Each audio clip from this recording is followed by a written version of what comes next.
Sugeng dalu para sedherek ingkang kinasih, Shalom. Sumangga sesarengan ing dalu ingkang kaping 3 menika kita nglajengaken pakempalan pandonga brayat. Kita purwakani kanthi ngrepekaken Kidung Pasamuan Jawi nomor 3 kalih Swawi sami muji Allah. Kita repekaken padha sepisan lan padha kaping kalih.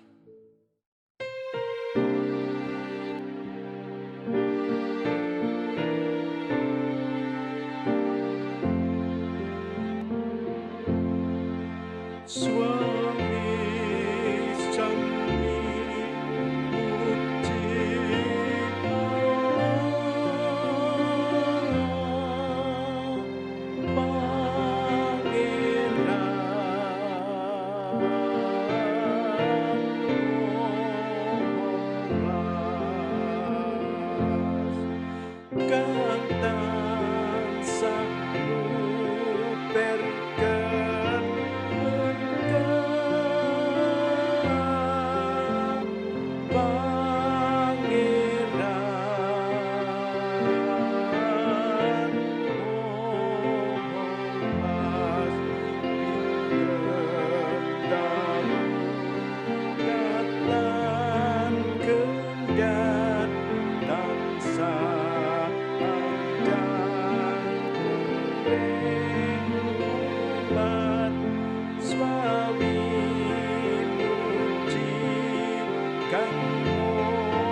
Sumangga pekan pandonga brayat ing dalu menika kita wiwiti lan kita mlebet wonten ing salebeting pandonga. Sumangga kita ndedonga. Duh Rama kawula ingkang adhedhampar wonten kraton swarga ingkang gesang saha mulya, ing dalu menika Gusti kawula abdi kagungan paduka sowan wonten ngarsa paduka. Ngaturaken agenging panuwun lan pamuji syukur paduka tansah ngrimati gesang kawula. Ing dalu menika Gusti kawula sami badhe mirengaken sabda suci paduka. Mugi paduka kersa mbikak manah kawula. Roh suci paduka dedalem lan makarya wonten manah kawula, supados kawula saged mangertosi menapa ingkang paduka dawuhaken dhateng kawula. Lan kawula saged nindakaken wonten ing gesang padintenan. Kawula masrahaken pekan brayat ing dalu menika wonten asta paduka saking wiwitan dumugi pungkasan samangke. Kathah dosa saha panrak kawula wonten ngarsa paduka, nyuwun agunging pangapunten. Wonten ing Gusti kawula Yesus Kristus kawula ndedonga. Amin. Brayat ingkang kinasih, sumangga kita ngulakaken kidung pamuji KPJ nomor 8 Mara wong dosa, kita repekaken padha sepisan dumugi 3.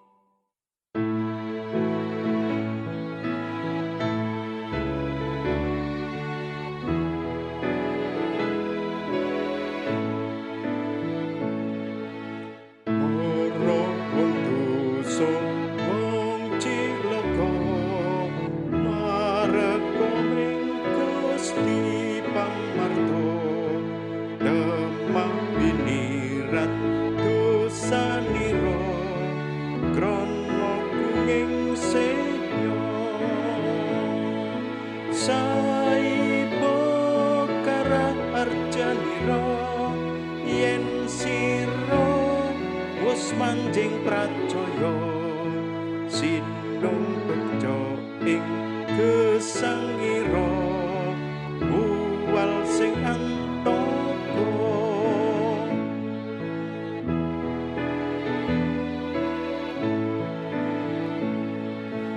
bocah uga yo den kasihi mula sowan ngar sing Gusti Predadya putra prasetyanyo krana kuning senya saipo kararjanira yen sira wis manjing pracaya sinung bejo ing gesangira buwal sing antara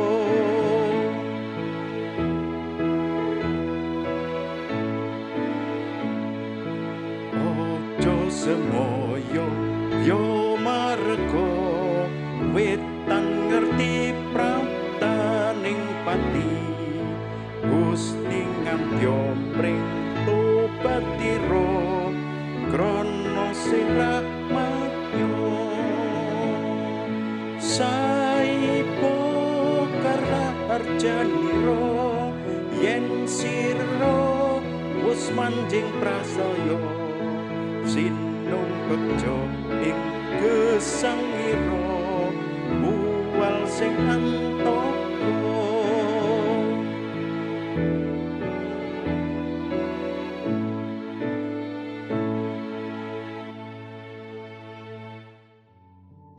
Pamaosing kitab suci ing dalu menika kapethik saking Yohanan gangsal 11 ayat 1 dumugi 8. Ingkang mekaten pangandikanipun Gusti. Wit anggur kang sejati. Aku iki wit anggur kang sejati, sarta ramakku iku kang among tani. Saben pang kang ana ing aku, kang ora metu wohe, dipagas lan kang metu wohe diresiki, supaya mundhaka akeh wohe. Kowe iku wis padha resik awit saka pitutur kang wis dak ulangake marang kowe. Kowe tetepa dumunung ing aku lan aku ana ing kowe. Padha kaya pang ora bisa metu wohe saka awake dhewe. Menawa ora tetep dumunung ana ing wit anggur, mangkono uga kowe ora bisa metokake woh menawa ora tetep dumunung ana ing aku. Aku iki wite anggur lan kowe pang-pangi. Sing sapa tetep dumunung ana ing aku lan aku ana ing dheweke. Iku kang metu wohe akeh. Awit menawa tanpa aku, kowe padha ora bisa tumindak apa-apa. Sing sapa ora tetep dumunung ana ing aku, iku dibuang metu kaya pang mau. Temah dadi garing. Tumuli padha dikukupi lan banjur dicemplungake ing geni sarta diobong. Menawa kowe padha tetep dumunung ana ing aku lan pituturku tetep dumunung ana ing kowe. Padha nyenyuwuna apa wae kang kok karepake mesti bakal katurutan. Kang dadi margane ramaku kaluhurake, yaiku menawa kowe padha metokake woh akeh. Sarta marga saka mangkono kowe padha tetela yen dadi siswaku. Mekaten sabdanipun Gusti. Pedharing pangandika ing dalu menika kaparingan jejer rumaket lan nguwohaken. Bapak Ibu saha para sedherek ingkang dipun tresnani Gusti, caranipun Gusti Yesus nerangaken karsanipun Gusti Allah pancen nengsemaken. Gusti Yesus ngagem maneka warni cara supados para tiyang ingkang sami mirengaken saged mangertos kanthi leres. Salah satunggalipun inggih menika pasemon. Paosan kita menika salah satunggaling pasemon. Pasemon ingkang prasaja minangka gegambaran. Lumantar gegambaran wit anggur, Gusti Yesus kagungan karsa para tiyang ingkang mirengaken saged mangertos bilih sesambetan kalian Gusti Allah minangka perkawis ingkang wigati. Minangka satunggaling gegambaran, temtunipun wonten kaunggulan lan kekiranganipun. Kaunggulanipun inggih nalika kaandharaken dening Gusti Yesus. Ing pundi gegambaran kala wau sampun asring kapireng ing satengahing tiyang kathah. Kekiranganipun kangge ingkang para maos ing jaman samangke, ingkang boten tepang dhateng gambaran ingkang dipun agem dening Gusti Yesus, awet saking menika dipun betahaken katerangan langkung kathah. Wonten ing gegambaran menika, Gusti Yesus nglenggahaken sariranipun sinami kados dene wit anggur. Mbok menawi kita gadah gegambaran kados dene wit ingkang ngedalaken woh ing sakiwa tengen kita. Wit ingkang tuwuhipun sae temtu badhe ngedalaken pang-pang ingkang sae ugi. Wonten ing gegambaranipun Gusti Yesus, pang-pang kala wau minangka para tiyang pitados. Saben pang badhe dipun gatosaken dening Sang Rama, ingkang dipun gambaraken minangka among tani. Pang ingkang sae badhe ngedalaken woh anggur ingkang sae. Kosok wangsulipun, pang ingkang boten sae, ingkang boten nate ngedalaken wohipun, badhe dipun pagas lan dipun obong. Pang ingkang mekaten kala wau boten wonten ginanipun kejawi namung ngrigoni wit anggur. Supados saged dados pang ingkang sae, purun boten purun, kedah tetep dumunung wonten ing witipun anggur. Gusti Yesus nerangaken bilih tetep dumunung wonten ing witipun anggur ateges nyawiji kalian Gusti. Cumondhok nyawiji kalian Gusti mengku teges gesang ingkang wonten ing salebeting sesambetan raket kalian Gusti. Inggih tansah ngegesang pangandikanipun Gusti. Nalika nempel ing witipun, pangkala wau badhe dipun jangkepi dening witipun ngantos saged ngedalaken woh ingkang kathah. Pang ingkang saged ngedalaken woh menika ingkang pantes sinebat para muridipun Gusti Yesus. Saben woh temtu migunani tumraping manungsa, boten kangge dirinipun piyambak. Ukara iklan ing televisi ingkang kondang, jeruk kok makan jeruk. Bab menika nilakaken bilih woh pancen kedah migunani tumraping asanes. Kanthi mekaten, sebatan tiyang Kristen minangka pang ingkang ngedalaken wohipun inggih ingkang migunani tumraping tiyang sanes. Pang namung dados selantaraning maneka warni, berkah supados ing mangkinipun saged ngedalaken wohipun. Ngedalaken woh menika tujuaning gesang. Woh ingkang medal menika woh ingkang jumbuh kalian witipun. Wit anggur badhe ngedalaken woh anggur. Wit pelem badhe ngedalaken woh pelem. Menawi wit menika Sang Kristus, pramila ingkang dipun ketingalaken inggih menika ajining gesang ingkang dipun kersakaken dening Sang Kristus. Gusti Yesus piyambak nate ngendika, sebab saben wit iku ketitik saka wohe. Awit ora ana woh anjir iku dipethik saka tetukulan eri, lan ora ana woh anggur diunduh saka grumbul eri. Dados woh-wohan dipun wedalaken dening para kagunganipun Sang Kristus ingkang kaajab saged njalari tiyang saged tepang dumateng Sang Kristus.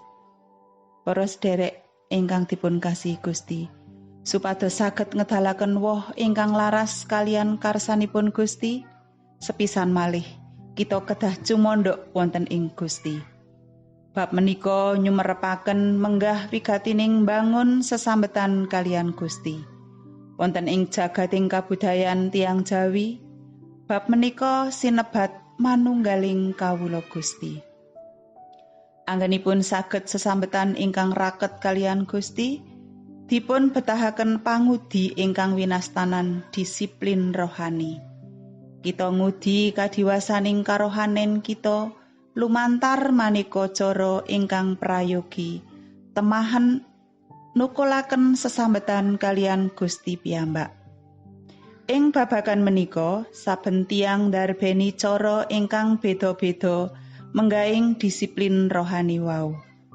Supados saged sesambetan kalian Gustinipun, saben cara boten saged winastanan langkung sae katimbang sanesipun.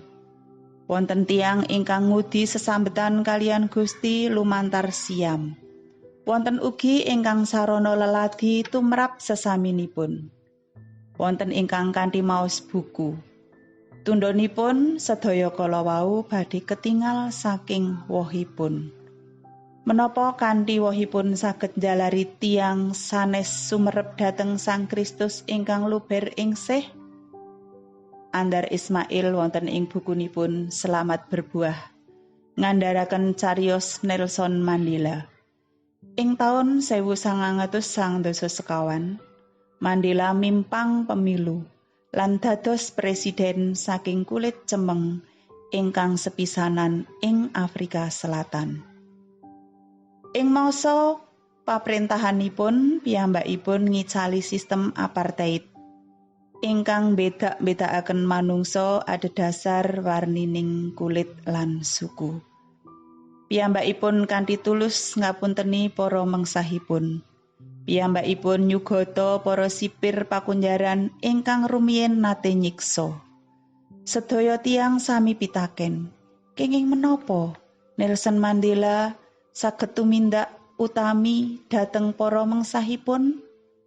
Kanthi mripat ingkang ngener dhateng mangsa ingkang sampun kepengker, piyambakipun mangsuli. Panjenengan saged miterang dhateng guru sekolah minggu kula ing gereja. Mandela sampun nedahaken gesang ingkang ngedalaken wohipun laras kalian sesipatipun Sang Kristus. Guru sekolah minggunipun kasil dados pang ingkang ngedalaken woh. Kados pundi menggaing kita? Gusti berkahi. Amin. Bapak Ibu lan para lare ingkang kinasih wonten ing patunggilanipun Gusti Yesus, sumangga kita sesarengan ngulukaken kidung pamuji, kidung nomor 280 sekawan, kita repakaken padha sepisan dumugi 3 kalane Gusti sumengko.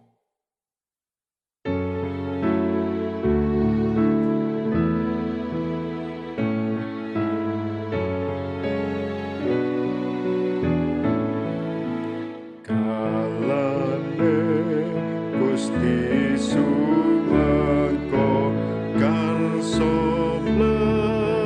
pring swargi sampun kagungan prasetyo pati paring roh suci ing dinten Pentekosta Gusti ngutus roh suci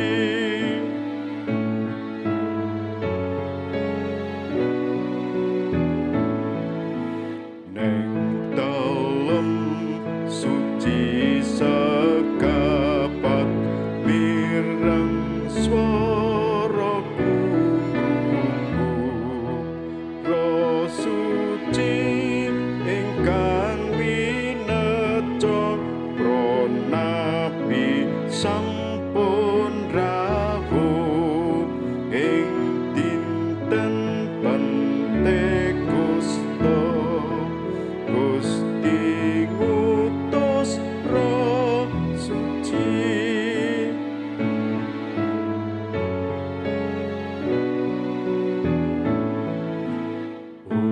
punika pawartos pingat tumrap sagung tumindak Sang Kristus wonten ing swargi karso paring roh suci ing dinten Pentekosta Gusti ngutus roh suci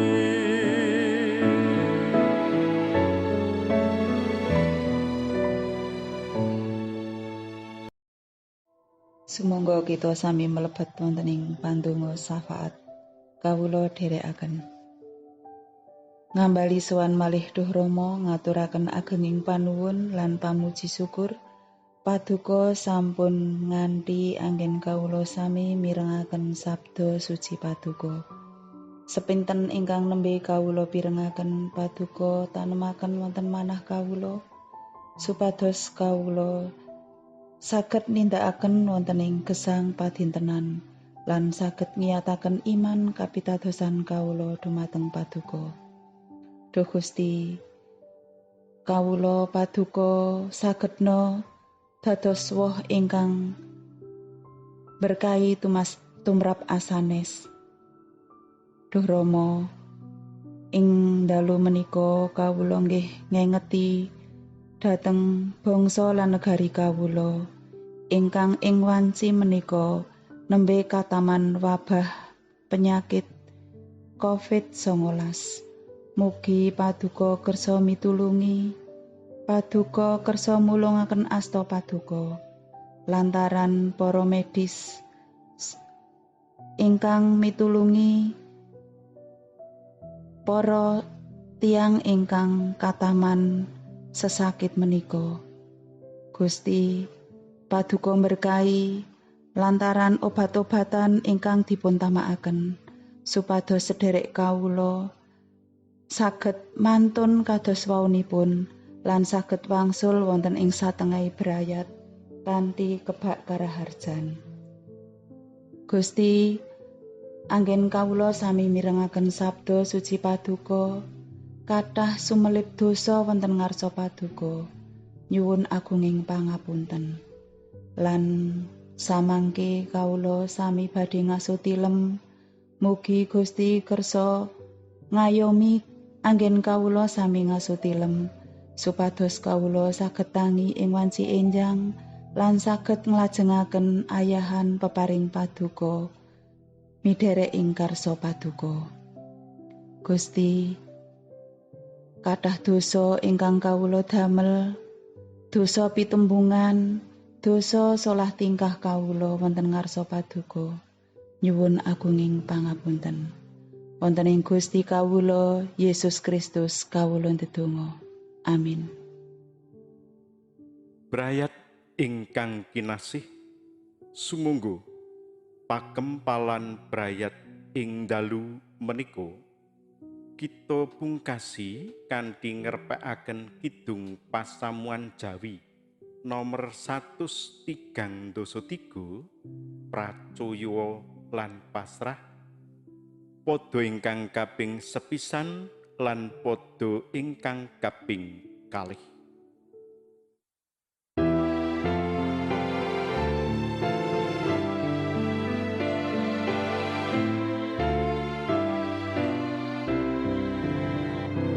Pracoyo lan pasrah mring Allah Mokasa salir prihatinira tamtu inggal sirna ngambah margining Gusti sira den berkahi tansah antuk kabegjan datan kawirangan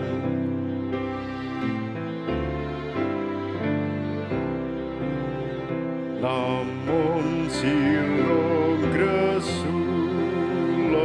iku tanpa guna tuasmu susah angedoken bunga becik niteni berkah peparinge Allah mrih salir sedyanira